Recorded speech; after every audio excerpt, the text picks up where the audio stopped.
Donc, pour l'exercice 3, c'est le premier exercice concernant l'électrolyse d'un composé ionique. C'est le bromure de plomb qui est formé par les ions Pb2+, et les ions bromure Br-. Les données au cours de cette électrolyse, au cours de fonctionnement de l'électrolyse pendant la durée delta T, on a delta T est égal à 3600 secondes. La masse déposée de plomb, qui est égale à la masse de plomb déposée en fin de l'électrolyse, les deux couples, la constante, le volume molaire, la masse molaire de plomb, donnent le nom de l'électrode anode ou cathode au niveau de laquelle se forme le dibrome. Qu'est-ce que c'est que le dibrome? C'est le Br2. Donc, le brome se forme, le Br2, à partir de Br1-. Il se forme à partir de Br-. Donc, qu'est-ce qui se passe pour le Br-? Donc, il sera capté par un pôle.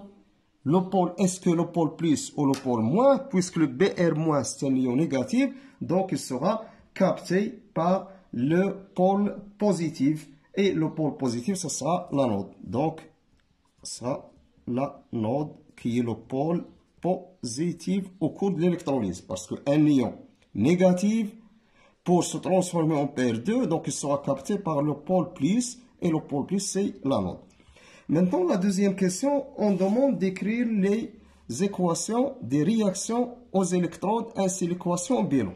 Donc, lorsqu'on dit l'électrode, donc il y a la cathode et l'anode. On commence par la cathode.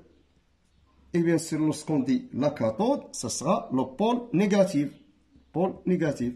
Donc, le pôle négatif, donc, ce sont les ions positifs qui font migrer ou déplacer vers le moins. Donc, on aura le Pb2+, ion aqueux, qui sera transformé en Pb solide. Faites attention. Donc, dans la solution, qu'est-ce qu'on a? Dans la solution, on a les ions Pb2+, et les ions Br-. Lorsqu'on ferme le circuit, donc les ions Pb2+, vont se déplacer vers le pôle négatif parce que ce sont des ions positifs. Donc, Pb2+, en déplaçant vers le moins, il va se transformer en Pb. Cette transformation nécessite que le Pb2+ va capter 2 électrons. Donc, ça, on appelle la réduction. Au voisinage de l'anode qui est le pôle positif, donc, les ions Br- vont se déplacer vers le plus pour subir la transformation suivante. Br donne le Br2. On équilibre au niveau de l'élément chimique, ça sera 2Br- plus 2 électrons.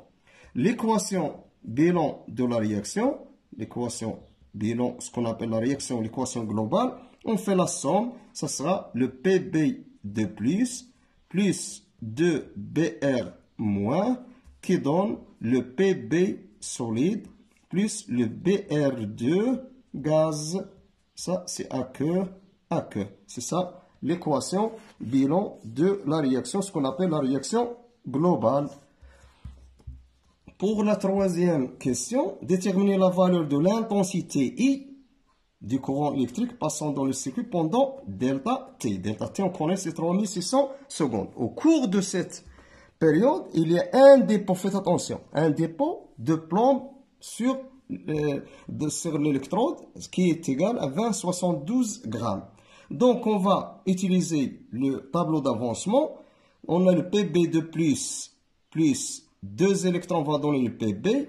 On a ici à l'état initial N0 de Pb2 l'état intermédiaire, on a N0 de Pb2 moins X, avec le X qui est égal au nombre de moles de Pb formé, qui est égal à la masse, c'est la masse molaire, c'est la masse de Pb déposée ou formée.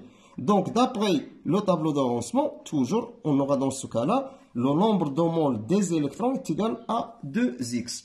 Donc, pour trouver quoi, qu'est-ce qu'on cherche I? On a quoi? Q est égal à I fois delta T, est égal à NE fois F. Le NE, c'est 2x, donc c'est égal à 2x fois F est égal à X, quoi est égal à X, est égal le nombre de moles de Pb formés fois F. Le nombre de moles de Pb formés, c'est 2 fois la masse de Pb sur la masse molaire de Pb fois F. c'est-à-dire I delta T enfin est égal à 2 fois la masse de PB sur la masse molaire de PB fois F. Qu'est-ce qu'on cherche? On cherche le I. Donc le I à quoi est égal? Donc I est égal à 2 fois M de PB fois F divisé par delta T fois la masse de PB. C'est ça l'expression de I. L'application numérique, ça donne le I à quoi est égal? 2 fois la masse de plomb formée, c'est 20,72 fois F est égal 9,65 fois 10 à la puissance 4 sur delta T qui est égal à 3600 fois la masse molaire, c'est 207,2. Après calcul, on trouve enfin que le I est égal à 5,36 ampères. 5,36 ampères. Donc, c'est ça la valeur du I demandée. Passons maintenant à la quatrième question. Dans la quatrième question, on demande de calculer dans les conditions de l'expérience, c'est-à-dire les conditions de l'expérience réalisées bien sûr au cours de cette électrolyse, on demande de quoi?